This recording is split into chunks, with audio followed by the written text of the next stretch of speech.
আসসালামু আলাইকুম রহমতুল্লাহ, welcome back to SM problem solving. তো আমরা পড়তেছিলাম হচ্ছে বিমের শেয়ার এবং বেন্ডিং মোমেন্ট ডায়াগ্রাম নিয়ে। তো এখানে আমার প্রবলেমটা দেওয়া আছে, এটা একটু ডিফারেন্স এই জন্য যেখানে আমাদের রিয়াকশনগুলো ছিল, রিয়াকশনগুলো এখানে আমার ডিস্ট্রিবিউটেড লোড আকারে দেওয়া আছে। এর আগেও আমরা ডিস্ট্রিবিউটেড লোডের ক্ষেত্রে আমরা শেয়ার এবং বেন্ডিং মোমেন্ট ড্র করছি ডায়াগ্রাম। তো বাট এটা এখানে একটু ডিফারেন্স যেটা হচ্ছে সেটা কি, যে আমার এখানে যে রিয়াকশনগুলো দেওয়া আছে হচ্ছে ডিস্ট্রিবিউটেড আকারে। তো এখানে আমার রিয়াকশনের ভ্যালুগুলো আমরা দেখতেছি দেওয়া আছে। আসলে আমি ক্যালকুলেশন করে নিয়েছি, এটা আসলে দেওয়া ছিল না। এখানে দেওয়া বলা ছিল যে W1 পার ফিট, আর এখানে মানে এলবি পার ফিট, এটা ছিল W2 এলবি পার ফিট, এইভাবে দেওয়া ছিল। তো এটা আমি ক্যালকুলেশন করেছি কীভাবে একটু দেখানো দরকার, দেখতে আমরা আসলে এখানে ভ্যালুগুলো বের করে নিলাম। আর এখানে কিন্তু জাস্ট খেলে আমার এই যে উপরে যে লোডটা এটা দেওয়া ছিল, ঠিক আছে। তো আমরা যদি একটা লোড ডায়াগ্রাম ড্র করি তাহলে এটা বুঝতে একটু ইজি হবে। আমরা একটা লোড ডায়াগ্রাম ড্র করে ফেলি খুব দ্রুত। সেটা কি, আচ্ছা কালো কালো ইউজ করি না, তাহলে যদি আমরা একটা লোড ডায়াগ্রাম ড্র করি তাহলে কেমন হবে। তো এই লোড ডায়াগ্রাম ড্র করলে মোটামুটি এই মাঝখানে তো একটা লোড আছে শুধুমাত্র। আচ্ছা এটা একটু আলাদাভাবে দেখাই তাহলে দেখতে ভালো হবে। মানে আমরা কিভাবে এই রিয়াকশনগুলো পাইলাম এটা একটু দেখতে হবে আর কি, যেহেতু আমার এখানে আমার প্রবলেমটা হচ্ছে অন্যরকম একটু। তো এই ছিল ব্যাপারটা, তাই তো। এখানে ডব্লিউ ছিল। তো আমরা জানি হচ্ছে কি এখানে যেহেতু আমার ডিস্ট্রিবিউটেড লোড, এটা কিন্তু একটা আমার রেজাল্টেন্ট থাকবে ইকুইভ্যালেন্ট, সেটা মাঝখানে মিডিল বরাবর কাজ করবে। সো এরকম। তো আসলে যে আমার রিয়াকশনগুলো দেখতেছি এভাবে, কিন্তু আসলে রেজাল্টেন্ট হিসেবে এরকম হয় যে পয়েন্ট লোডের মতো আমরা চিন্তা করতে পারি। তো আমরা যদি চিন্তা করি যে এখানকার সেম কিন্তু আমরা পাবো, রেজাল্টেন্ট পাবো, আমরা একটা রেজাল্টেন্ট ফোর্স পাবো। তো এটা ভ্যালু কত পাবো, এটা হিসাব করে ফেলতে পারি। 440 দেওয়া আছে, আর এটা কি 8 ফিট দেওয়া আছে স্প্যানটা আমার। তোমরা একটু হিসাব করি তাহলে কত আসে।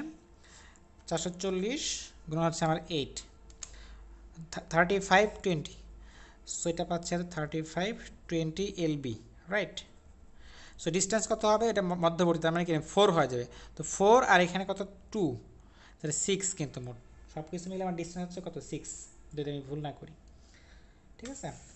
তো এখানে বলে দিতে পারি আমরা এটা হচ্ছে কত, তাহলে যেহেতু 8 ফিট বলছে, সো এটা আমার 2 ফিট হয়ে যাবে, কারণ এটা যেহেতু আমার সেন্ট্রয়েড বরাবর কাজ করে, এটা 2 ফিটের দেওয়াই আছে। তো এখন যদি আমরা এটা মোমেন্ট নেই তাহলে কেমন হচ্ছে আমার। তো মোমেন্ট নিলে আমাকে হিসাব করলে কেমন আসে আমরা দেখি। সেটা হচ্ছে এই, তা আমরা যদি এখন এইখানে তো আচ্ছা R1 R2 বলে দেই, যেটা হচ্ছে আমার R1, এটা হচ্ছে R2, রাইট।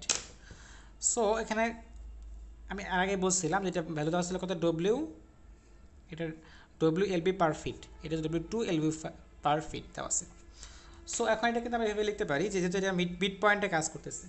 সো আমরা যদি এর সামেশন অফ নেই, মানে মোমেন্ট নেই, যে কার প্রথম যদি সিডি অংশ নিয়ে চিন্তা করি, সিডি অংশ এই যে এটা এক কথায় আমি যদি R2 এটার রেসপেক্টে মোমেন্ট নেই, তো R2 কি মিড পয়েন্ট অফ সিডি, তো মিড অফ সিডি, রাইট। তো এটার রেসপেক্টে যদি আমি নেই তাহলে কী পাবো, অবশ্যই শূন্য হবে, ব্যালেন্স হয়ে যাবে আমার। তো এখন আমি হিসাব করি কেমন হয়, তাহলে আমার কী হবে যে এখানে আমার ফোর্সগুলো চিন্তা করি তাহলে কত ফোর্স। তো প্রথমে আছে কি যে 4 ফিটের জন্য, সো 4 ফিট, আর এখানে তাহলে কত W1 ছিল, সো তাহলে হচ্ছে 4W1। তো এটা কাজ করবে হচ্ছে মিডিল বরাবর, এখানে 2, এখানেও 2 ফিট, সরি কি বলি।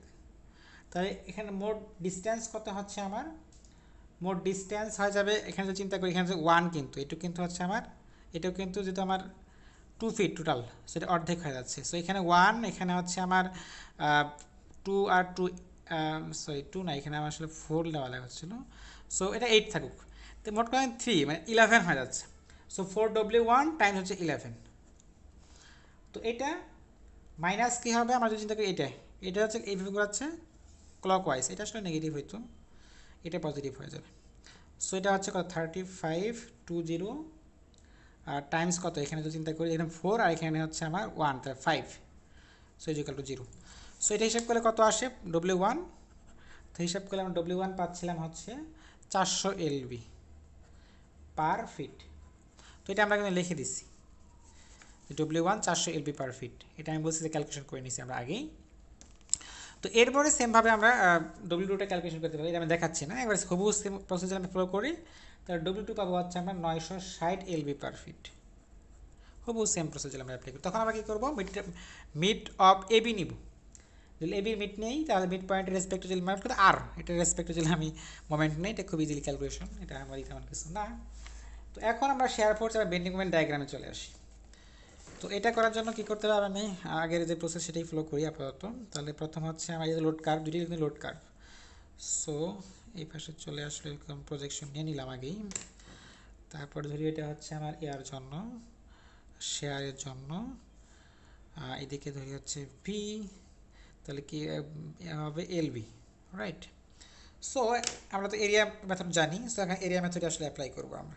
তো এখানে এরিয়া কতটুকু হবে, এখানে চিন্তা করি এরিয়া আমার কত, এখানে 400 এলবি আর 4 416 নেগেটিভ, তাহলে কি 1600 হবে। আর এখানে কত আমরা পাইছি অলরেডি 3520, এটা পজিটিভ কিন্তু। So 3520 positive. এখানে কত হবে 960 গুণ 2, তো হিসাব করে কত আসে 1920 আসে।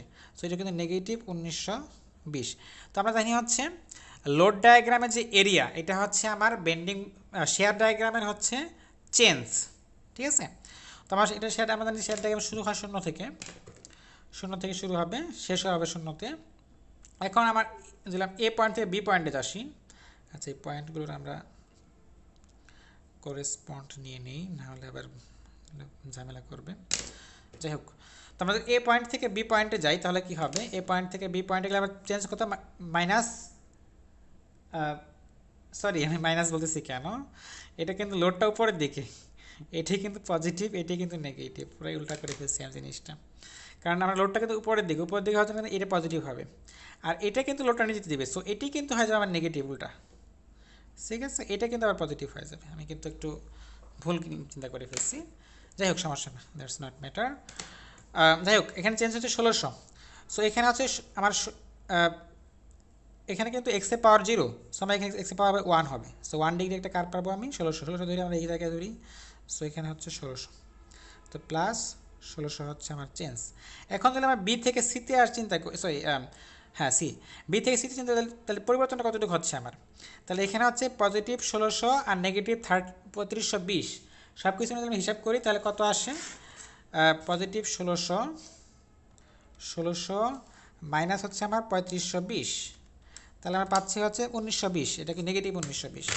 সো নেগেটিভ 1920 পাচ্ছি আমরা সি পয়েন্টে, ধরি হচ্ছে এই পয়েন্টটা আমার এই জায়গায়, ঠিক আছে, এই জায়গায় ধরি। তাহলে এটা কিন্তু এরকম একটা দাগ হয়ে যাবে আমার। সো আসলে এটা আমার এখানে যে ক্রস করবে বিষয়টা কিন্তু এমন না, এটা কিন্তু আমরা বলতে পারি না যে কোথায় ক্রস করবে। সো আমরা ধরি এইভাবে, ঠিক আছে, এরকম হলো। তাহলে এখন যদি আমার মানে সি থেকে ডিতে চেঞ্জ কত, চেঞ্জ হচ্ছে না 1920, এটা ছিল নেগেটিভ 1920, আর এটা কিন্তু পজিটিভ, সো মিলে সব কিছু শূন্য হয়ে যাবে। সো এভাবে আমার শূন্য হয়ে যাচ্ছে। তো এটা আশা করি বুঝতে পারছি, এখানে কঠিন কেমন কিছু ছিল না। তো আমাকে এখানে বের করতে হবে যে এখানে শূন্য মানে কোথায় এখানে আসলে আমার শেয়ার ফোর্সটা শূন্য হলো। আমরা জানি এই পয়েন্টগুলো কিন্তু খুব গুরুত্বপূর্ণ, যে কোথায় শেয়ার ফোর্স শূন্য হয়ে যায়। তো এটা আমরা ক্যালকুলেশন করি কীভাবে, এটা খুব ইজি। তোমার 1620কে, এই যে আমার এখানে 1600 না আসে, 1600কে আমরা ভাগ দিব হচ্ছে এখানকার মানে পার ইউনিট লেন্থে যে আমার ফোর্স এটা তার মানে 440 দ্বারা ভাগ করবো। যদি ভাগ করি তাহলে হচ্ছে আমার আসে হচ্ছে 3.63, ডিস্টেন্স হচ্ছে 3.63। তার মানে আমার আঁকাটা একটু ভালোই ঠিকই আছে, কারণ এটা কি, এটা ছিল 4 কিন্তু, তো 4 থেকে একটু কম, যদি আন্দাজে আঁকছি তো এটা একটু মোটামুটি কাছাকাছি হয়ে গেছে। যাই হোক, এটা আমরা করবো কি, এটা আঁকার সময় আগে থেকে আমরা এটা কিন্তু কোথায় শূন্য হচ্ছে এটা ক্যালকুলেশন করে নিব, তাহলে আমাদের জন্য খুব ইজি হবে এটা ড্র করাটা। নাহলে আমি যদি এবার ভুল করে এভাবে নিতাম তাহলে কিন্তু পুরো জিনিসটি নষ্ট হয়ে যেত। যাই হোক, সমস্যা না। এখন আমরা তাহলে আবার মোমেন্ট ডায়াগ্রামে চলে যাই। সো মোমেন্ট ডায়াগ্রামের জন্য আমরা একটা নিতে হবে তাহলে আমরা এটা এখানে নিই। সো এটা চিন্তা করি, এইটা লাল কালিতে আমরা ড্র করি একটা মোমেন্ট ডায়াগ্রামটা। তো এটা যেটা দেখতেছি এইটা হচ্ছে 1 degree positive slope, 1 degree negative slope, এটা হচ্ছে পজিটিভ 1 ডিগ্রি স্লপ এখানে, আর এই পার্টে নেগেটিভ, এখানে আবার কি 1 ডিগ্রি সব 1 ডিগ্রি, বাট কি আবার পজিটিভ স্লপ, ঠিক আছে। তো এখন আমরা জানি হচ্ছে এটা যদি হয় 1 ডিগ্রি আবার 2 ডিগ্রি হবে, আর চেঞ্জ হবে কি এরিয়ার সমান। তো এরিয়া আমরা ক্যালকুলেশন করে ফেলতে পারি চাইলে।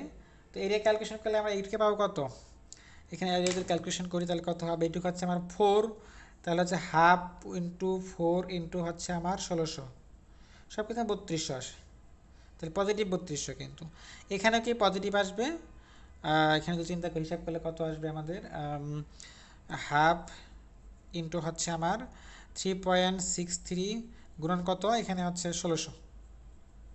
তো হিসাব করলে কত যা আসে একটু হিসাব করি আমরা। এটা গুণন হচ্ছে 0.5 গুণন হচ্ছে আমার 1600, সব কিছু মিলে আসতেছে হচ্ছে আমার 2909 পজিটিভ 2909, ঠিক আছে 2909। আচ্ছা, তো এখানে এরিয়া কত আসে এটা যদি আমরা চিন্তা করি, এইটুকে তাহলে কত হবে, এইটুকে হচ্ছে আমার যদি চিন্তা করি তো কত হচ্ছে, এখানে যদি আমরা 8 থেকে 3.8 না সরি 8 প্লাস হচ্ছে 2 10 থেকে আমরা বিয়োগ করব হচ্ছে, কী করি আমি, হ্যাঁ 10ই তো, ওটা যে 10 ছিল 10 থেকে আমরা বিয়োগ করব হচ্ছে 3.63, তাহলে পাবো হচ্ছে কত ডিস্টেন্সটা 6.7। তাহলে এইখান থেকে ডিস্টেন্সটা হচ্ছে আমার 6.37 আর হাইটে 1600, তাহলে এরিয়া কত হবে, হাফ ইন্টু 6.37 গুণন হচ্ছে আমার 1920, তাহলে নেগেটিভ এরিয়া নিচের দিকে। সো হিসাব করলে কত, গুণন হচ্ছে 1920 গুণন হচ্ছে 0.5, যদি ভুল না করি আসতেছে হচ্ছে আমার -6115। এখানে কত পাইছি, আচ্ছা সব কিছু মিলে দেখে কি হয়, 6115 তো, আচ্ছা দেখি কি হয়। যাই হোক এখন আমরা হিসাব করা শুরু করে দিই। সো আমরা যদি এ পয়েন্ট থেকে বি পয়েন্টে যাই তাহলে আমার কত চেঞ্জ হচ্ছে 3200 change. So A point curve কত 2 degree curve. So A point থেকে বি পয়েন্ট, এটা হচ্ছে পজিশনগুলোকে নিয়ে নিই। সো এ পয়েন্ট থেকে B point 2 degree curve, positive curve কিন্তু, সো পজিটিভ স্লপ। সো আস্তে আস্তে এখানে ধরি এই কত প্লাস 3200, এরপরে কি আবার পজিটিভ নেগেটিভ কার্ভ কিন্তু এটা আস্তে আস্তে কমবে, আস্তে আস্তে কমবে, কার্ভটা এখানে উপর দিকে হচ্ছে নিচের দিকে নামবে, বাট কিন্তু এখনও মানে নিচের দিকে নেগেটিভ হলেও বাট এখানে কিন্তু এরিয়া কিন্তু এখনও সরি মানে শেয়ার ফোর্সটা কিন্তু পজিটিভ আসছে, মানে আসলে বাড়বে, ভুল বলতেছি, কারণ হচ্ছে আমরা যদি চিন্তা করি ডিএক্স ইকুয়াল টু কিন্তু ভি, সো ভি কিন্তু এখানে অবশ্যই পজিটিভ আছে, কিন্তু এখানে যদি কমতেছে আসলে এখানে দ্রুত বাড়তেছিল দ্রুত বাড়বে না, তো কমবে এখানে কত আসলে যোগ করলে কত আসে 3200 প্লাস হচ্ছে 2900, এত যোগ করে আসে 61। আচ্ছা এটা ওই এরকমই আসে 61 15 আর কি, এটাই আসবে এরকম কাছাকাছি, কম বেশি একটু আসবে, কম বেশি কারণ হিসাবে একটু কম বেশি হচ্ছে, এখানে আমরা দশমিক ইউজ করতেছি, সো একটু হিসাবে একটু কম বেশি হবে, এটা সমস্যা না। দেখা যাবে যে 15 জায়গায় 9 আসছে বা 10 আসছে, এরকম একটু হলে এটা আমরা বুঝে নেব যেটা আমরা যে দশমিক নিচ্ছি দশমিকের সমস্যা, একটু এরর হয়, দশমিকের এরর। সো এটা আস্তে আস্তে বাড়তে বাড়তে ধরে এখানে আসলো, তো এখানে কত হচ্ছে আমার 6115 সরি 6115 আসবে। সো এখানে আবার দেখি যে নেগেটিভ কিন্তু এই পরে থেকে মানে আমার এই যে যেখানে শূন্য হলো, সরি এটা কিন্তু এই পয়েন্ট, এই যে যেখানে আমার 3.63 চিন্তা করছি ওই পয়েন্ট, এখানে না এখানে না, একটু মিস্টেক হয়ে গেল, যাই হোক সমস্যা নাই। তো এখন এখান থেকে কি আমরা দিচ্ছি নেগেটিভ, তাহলে পুরোটা হুবহু সেম হবে, কারণ এটা একটা আমরা দেখতেছি এটা কিন্তু একটা সিমেট্রিক প্রবলেম, যে কোনো সিমেট্রিক প্রবলেমে আমরা এক পাশে ড্র করে ফেলতে পারি, অপর পাশটা হুবহু সেম হবে, এটা একটা আমরা ট্রিক ইউজ করতে পারি। তো এই ধরি এরকম হয়ে গেল, কম বেশি আর কি, একদম ফ্রি হ্যান্ডে ড্র করতেছি তো এরকম হবে মোটামুটি, ঠিক আছে। তো এই হচ্ছে আমার শেয়ার ফোর্স, বেন্ডিং মোমেন্ট, আর এই আমার লোড ডায়াগ্রামটা এইভাবে দেখাচ্ছি সব। তো আশা করি আমরা বুঝতে পারছি, সবাই ভালো থাকি, আসসালামু আলাইকুম ওয়া রাহমাতুল্লাহ।